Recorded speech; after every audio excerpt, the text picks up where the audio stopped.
que le mois de janvier a voulu ma mort. J'avais commencé à reprendre les vlogs au début de l'année, donc au début janvier. Il faut savoir qu'en fin d'année j'ai déménagé et donc je me suis retrouvée à devoir un peu gérer déménagement, emménagement, travaux, fin de contrat, plus fête de Noël, fête de fin d'année.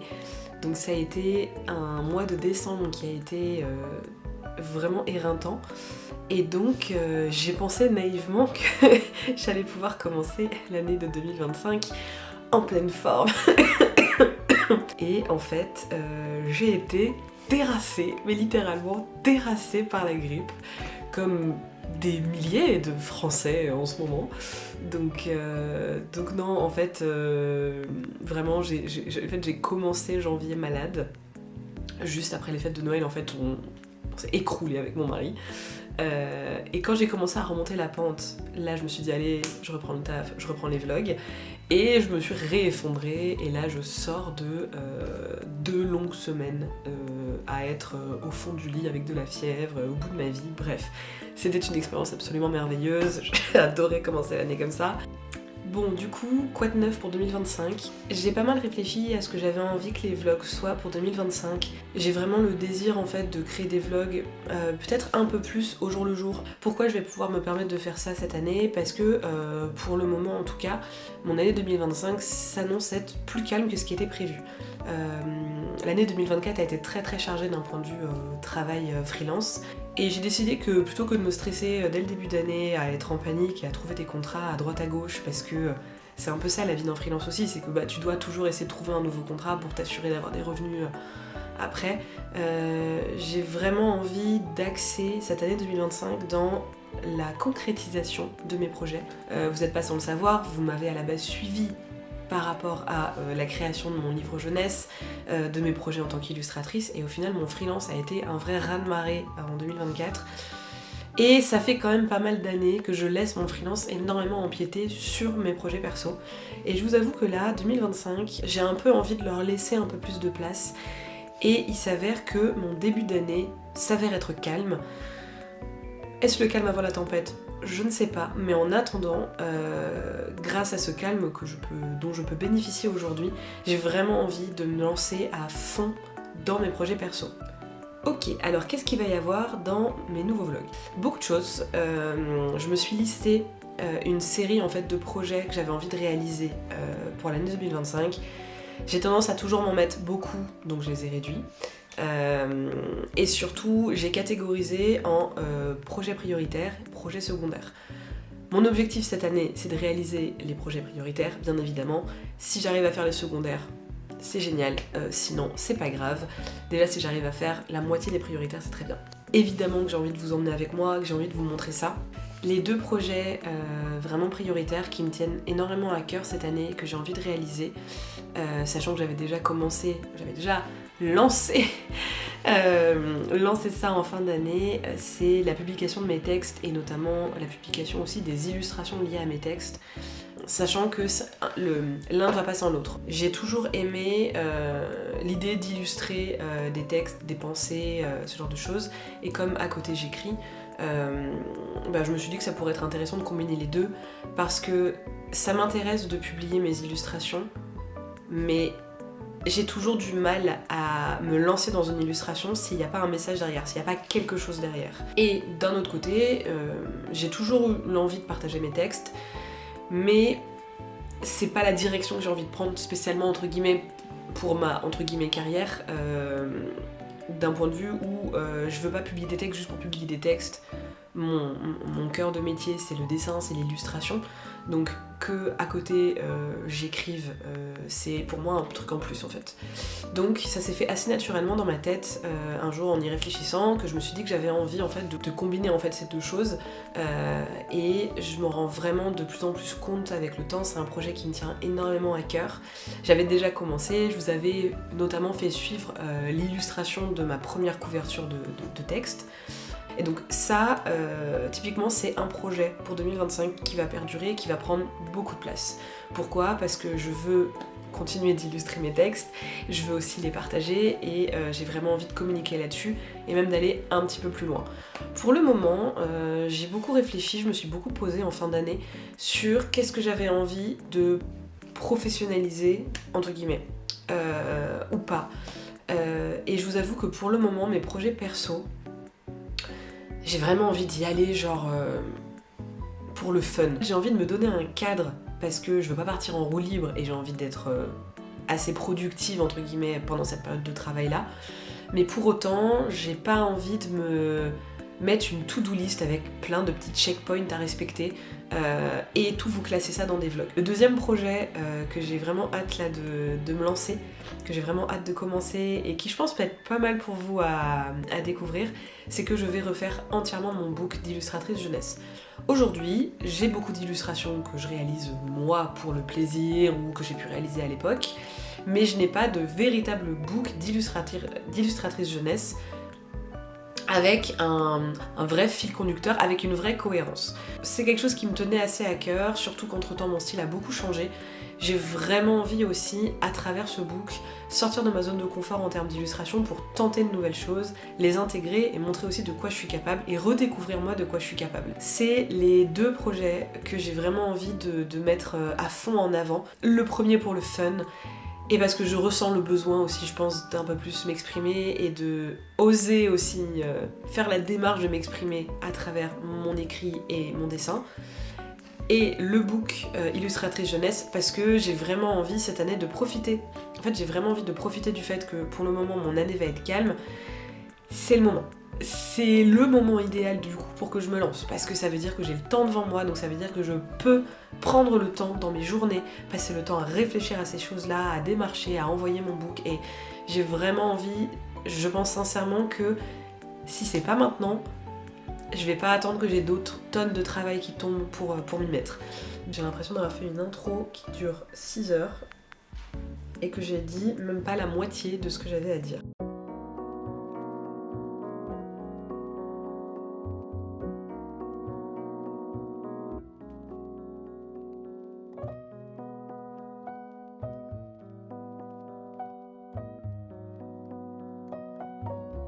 Je me suis noté une liste de un peu les bons process à réaliser avant de commencer mon travail. Donc là, je me suis un peu forcée à me mettre un petit cadre de moi à moi-même pour être sûre que je ne m'éparpille pas trop. Donc typiquement, concernant les couvertures de mes poèmes, là, je suis en train de réfléchir à l'ordre de publication de mes poèmes.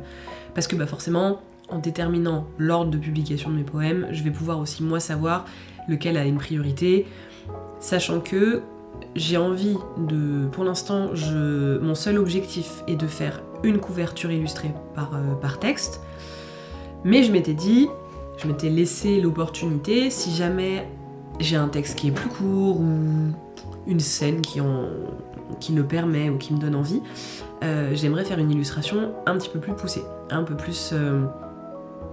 J'aime pas trop BD, mais bon, vous aurez compris le concept. Scène illustrée en tout cas. Donc déjà, première étape pour moi, choisir l'ordre des poèmes. Deuxième étape, je crée un moodboard par poème. Pourquoi, vous allez me dire? Parce que, encore une fois, j'ai tendance à très vite m'éparpiller. Et donc des fois, quand je lis un de mes textes, en fait, je vais avoir 1000 idées différentes et je vais pas savoir comment me fixer. Et donc il faut absolument que je me force à me fixer à une idée, à y aller à fond, et si jamais j'ai envie plus tard de réaliser une autre version, je le ferai.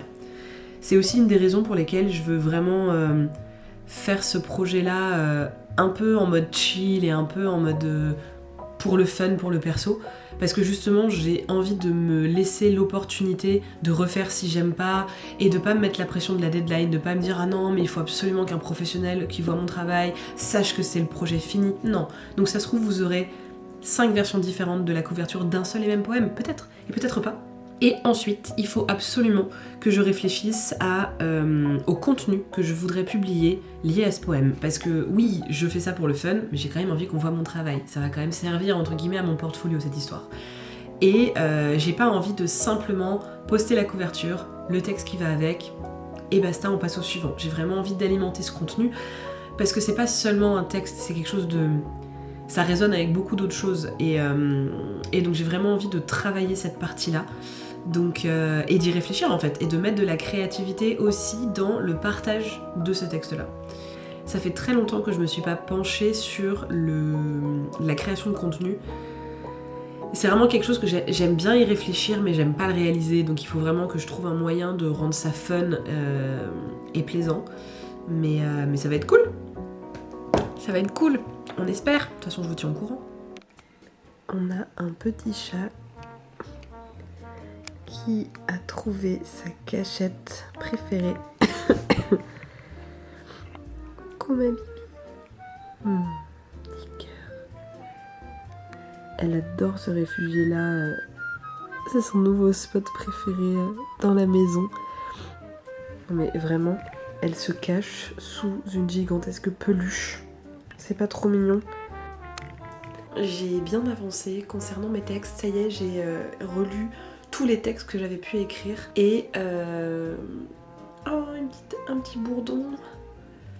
Et j'ai un peu fait un ordre, entre guillemets, de préférence que j'avais pour la publication. Donc je suis assez contente, ça va avancer. Demain, je vais concrétiser, on va dire, et travailler les idées que j'ai pour la communication du premier texte que j'ai déjà illustré. Et comme ça, je vais pouvoir ensuite commencer le croquis du deuxième texte que je voudrais illustrer. Donc c'est cool, ça avance. On est dans une pièce qui pour l'instant n'a pas encore d'utilité, si je puis dire.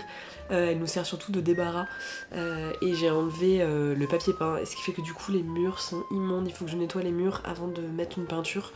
Au moins une peinture blanche pour que ça soit un peu clean. Mais du coup voilà, donc c'est notre petit débarras qui est juste à côté de mon bureau. Coucou. Oh, tu viens dire bonjour.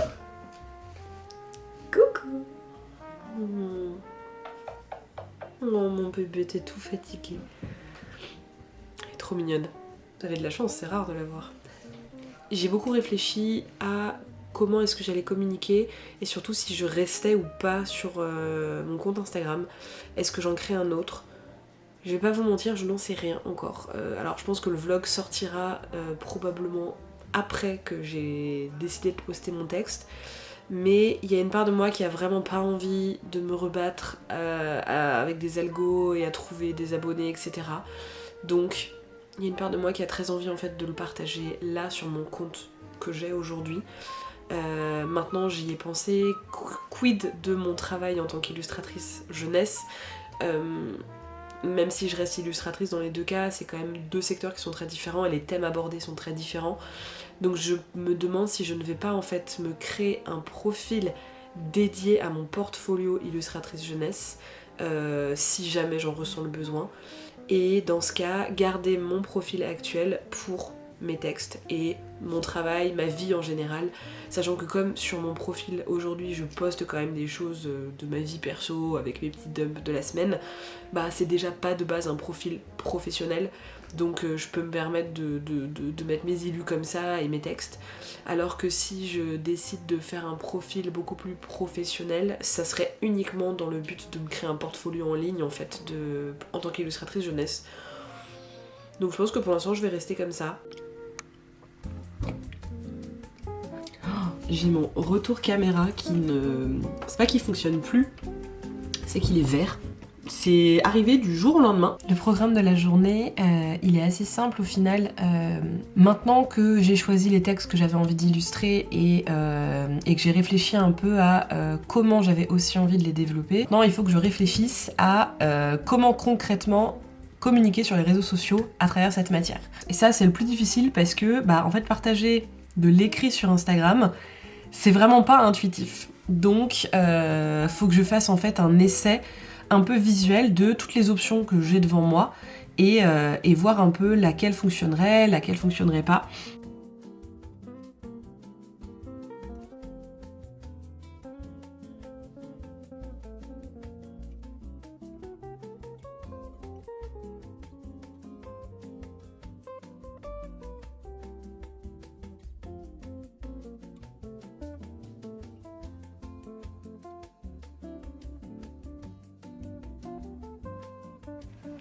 Alors étonnamment, avec mon retour caméra vert fluo, ça me donne un très bon teint.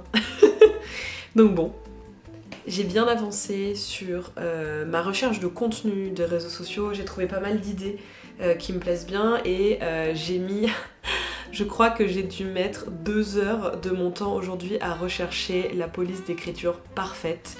Puisque bien évidemment, comme je vais mettre des textes en images, il faut quand même que la police d'écriture soit adaptée. Sauf que j'avais vraiment pas envie d'une police d'écriture qui soit... comment dire, qui soit comme tapée à la machine, entre guillemets, j'avais envie de quelque chose d'assez manuel. Sauf que, je vais pas vous mentir, j'avais quand même un peu la flemme de faire moi-même ma propre police. C'est quelque chose que j'ai très envie de faire, mais je sais que ça prend un temps fou, donc c'est pas ma priorité. Et ce qui fait que du coup, j'ai réussi à trouver une police manuscrite que je trouve très jolie, que j'ai fini par acheter du coup, parce qu'on va pas se mentir, les polices manuscrites gratuites qu'on peut trouver sur les sites un peu comme ça, je trouve ne sont pas super qualitatives. C'est normal, elles sont gratuites, elles ne sont pas faites pour être parfaites. Et donc là, j'en ai acheté une qui me plaisait vraiment beaucoup et j'ai mis... Vraiment, je pense vraiment que j'ai dû mettre 2 heures à la trouver parce qu'en fait... Il y a de tous les styles et à la fois, il y en a des fois qui sont différentes mais sur des tout petits détails, mais c'est des détails importants parce que je voulais aussi que ça se rapproche quand même d'une écriture que je pourrais avoir. À côté de ça, j'ai également testé du coup des mises en page de texte. Le format Instagram, il y a vraiment pas beaucoup de... Il y a vraiment plein de petits points de contrariété sur le fait de poster ce projet sur Instagram. Vous allez vous dire pourquoi elle s'entête. Parce qu'en vrai j'ai pas d'autres idées autrement et que c'est là qu'est mon audience, donc encore une fois je vais m'adapter au format et je vais trouver des astuces et en fait donc du coup j'ai passé un petit peu de temps aussi à faire ça. Pour ceux qui s'en souviennent peut-être, mais de toute façon vous allez vite le voir, les illustrations que je fais, les couvertures illustrées de mes textes sont sous le format de carte de tarot. C'est un univers que j'adore, qui me parle, que je trouve hyper bien approprié à tout ce contenu un peu onirique qu'il peut y avoir dans les textes. Et donc du coup c'était important pour moi d'avoir un peu cette vibe là et en réfléchissant un peu à comment vous partager mon contenu sur les réseaux, je me suis rendu compte que je pouvais aller un petit peu plus loin dans le délire et notamment parce que le format de mes illustrations étant un format de carte, ça ne rentre pas dans le format Instagram, des carousels Instagram, ce qui est assez pénible. Et j'ai pas envie de réadapter mes illustrations au format d'une application, parce que justement le but de ces cartes là c'est que si j'ai envie de m'amuser à les imprimer je puisse le faire. Et donc je m'étais dit que ça pourrait être pas mal en fait de chaque fois que je dévoile un texte et donc que je dévoile une couverture et donc que je dévoile une couverture sous format de carte de tarot, j'aime bien l'idée que ce soit un petit peu comme si je vous dévoilais le jeu en fait complet de cartes. Et donc là je suis en train de réfléchir à une couverture qui serait en fait le dos de la carte de tarot et qui serait donc semblable à toutes mes cartes et donc toutes mes illustrations. Et je me suis dit comme ça pourrait être pas mal parce qu'au moment où je vous partage l'illustration et le texte qu'il y a derrière, vous avez en fait comme si je vous avais ouvert un paquet de cartes et que on avait pioché la première carte et que vous l'avez découvert. Et je peux en plus teaser un peu quelle sera la prochaine carte du paquet, etc. Donc je pense que je vais travailler ça cette semaine. Je vais faire le dos de ma carte et comme ça j'aurai un peu le packaging on va dire de mon projet. Qui sait, peut-être que un de ces cartes sortiront. Du coup suite à ça, je vais avoir un petit peu de retravail sur mon illustration que j'ai déjà réalisée de mon premier texte. Donc, je vais aussi voir moi de mon côté comment est-ce que je peux essayer de rendre cette illustration quand même postable sur Instagram en full page en fait, sans qu'il y ait besoin de resizer, de mettre un fond de couleur derrière et qu'on ait l'impression de tourner une carte ou je ne sais quoi. J'aime vraiment cette idée de jeu de cartes un peu de texte au final. Donc on va voir. On va voir ce que ça peut donner. On est jeudi 6 février et je vous reprenais pour vous montrer, du coup j'ai avancé sur mon illustration. J'ai tout resizé pour qu'elle rentre dans une carte et à côté de ça j'ai commencé le croquis du dos de la carte. Bon je suis contente, j'ai finalisé le dos de ma carte, donc c'est super. Maintenant il n'y a vraiment plus qu'à me poser un peu sur la communication et concrétiser mes idées de communication. Donc je pense que je vais arrêter le vlog ici parce qu'il est déjà assez long vu que j'ai pas mal parlé. Pour un retour, il fallait quand même que je vous explique un peu tout ce qui allait se passer cette année. Je vais bien évidemment continuer de vous vlogger. Je vais voir si je vous fais pas à chaque fois un vlog sur deux en fonction du thème. Est-ce que je mélange le tout? À la base j'avais prévu de diviser ma semaine en deux, puis je me suis rendu compte que pour ce vlog là c'était peut-être un petit peu trop brouillon de faire ça. Donc en attendant je suis très impatiente de vous montrer la suite du projet. Et puis voilà, je pense qu'après toute la partie réflexion est pas forcément la plus intéressante pour vous. Donc vous verrez très bientôt sur mon compte Instagram du coup la publication de mon texte et ce que j'ai décidé de faire en communication. Et je pense que je vous reprendrai quand je commencerai à travailler sur la réalisation du croquis de ma prochaine Nilu. C'est un vrai plaisir de reprendre les vlogs, j'espère que vous aussi vous êtes contents et que cette nouvelle année va vous plaire et que vous allez être emballés par tout ce que j'ai envie de vous montrer. Donc voilà, je vous dis à très vite et d'ici là, prenez soin de votre créativité.